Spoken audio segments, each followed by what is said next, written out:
Hey fellow gardeners, if you've ever dreamed of growing a mountain of potatoes without spending hours tending to every row, then you're going to love what I'm about to share. Today, we're diving into what I like to call the lost potato method, a little known but incredibly effective technique that can transform your potato harvest into something almost magical. Whether you're a beginner or have been gardening for years, this method is simple, practical, and surprisingly forgiving.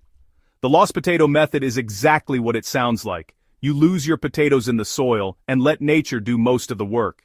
Unlike traditional methods that require precise spacing, frequent hilling, and constant monitoring, this approach relies on burying seed potatoes in a nutrient-rich, loose environment and allowing them to multiply naturally. Why lost? Because the potatoes are essentially hidden in layers of organic matter, mulch and soil, out of sight, but perfectly set up to thrive.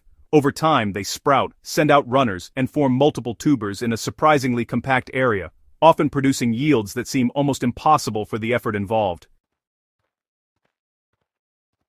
Here's where the magic of soil biology and potato physiology comes into play. Potatoes are tubers, meaning they grow by storing energy underground. When buried in a loose, well-aerated environment, they naturally expand outward in search of nutrients. By losing them in a rich medium, you're giving them the perfect conditions to multiply. Additionally, this method leverages moisture retention. Mulch and organic matter keep soil damp, reducing the stress on your plants and minimizing watering needs.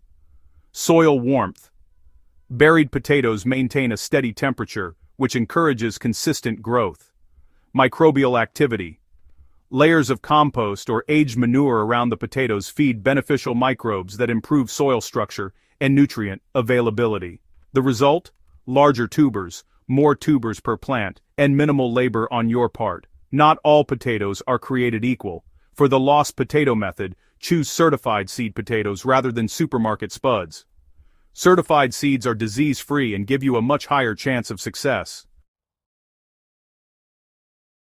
I personally recommend varieties that are vigorous and prolific. Think Yukon Gold, Red Pontiac, or even fingerlings. These tend to respond best to this free-form growth method, producing multiple stems and tubers per plant. Cut your seed potatoes into chunks, making sure each piece has at least one healthy eye. Let them dry for a day or two before planting to prevent rot. The secret to this method is soil preparation. Potatoes love loose, fluffy soil that drains well, but also holds enough moisture for tuber development.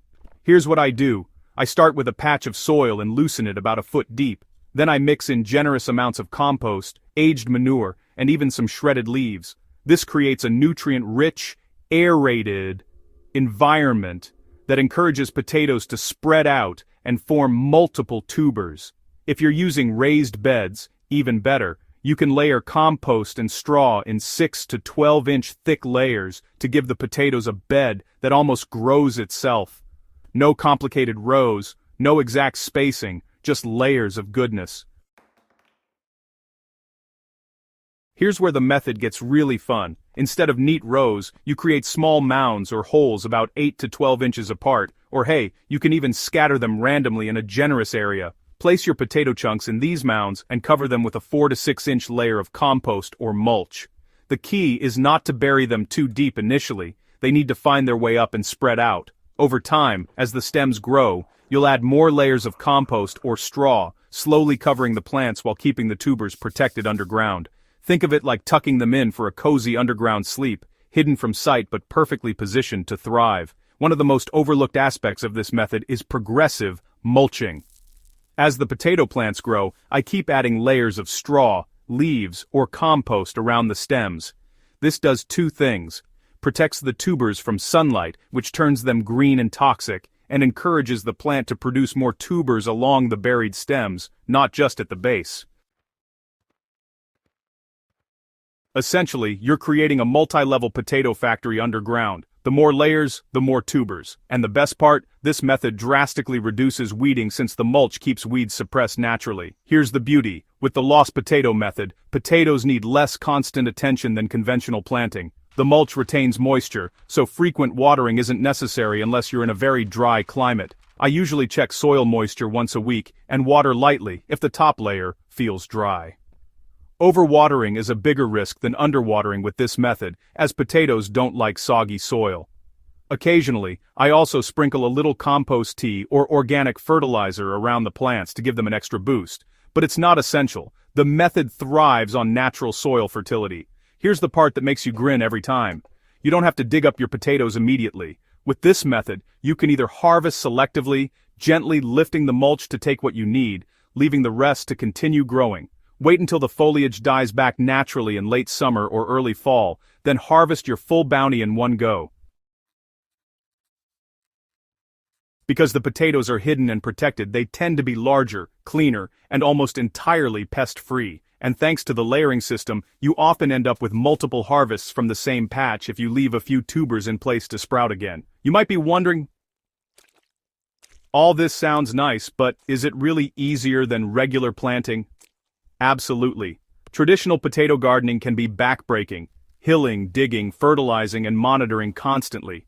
With the lost potato method, most of the work happens up front when preparing your soil and planting. After that, the potatoes do most of the growing themselves, hidden under layers of mulch and compost. Plus, it's incredibly forgiving. Miss a week of watering? No problem. Slightly uneven soil? Doesn't matter. Potatoes are resilient, and this method lets them shine naturally. If you want to make this method truly sustainable, try rotating potato patches each year and continuously enriching the soil with organic matter. The more you feed the soil, the more prolific your potatoes become. Some gardeners report doubling or even tripling yields after a couple of seasons using this layered lost potato approach. It's like planting in a living, breathing soil factory that only gets better with time. The lost potato method isn't just a quirky gardening trick. It's a powerful, practical way to grow massive yields with minimal effort. By letting potatoes thrive in loose, nutrient-rich layers, and by losing them in the soil, you're letting nature do what it does best. For me, this method has turned small backyard patches into a potato paradise, and I've seen even novice gardeners achieve incredible results in their first season. Whether you're looking for more food security, saving money, or just want to experience the joy of effortless gardening, this approach delivers. So fellow Soilpower gardeners, it's time to grab your seed potatoes, prep that soil, and let the magic happen. You'll be amazed at how much you can harvest while barely breaking a sweat.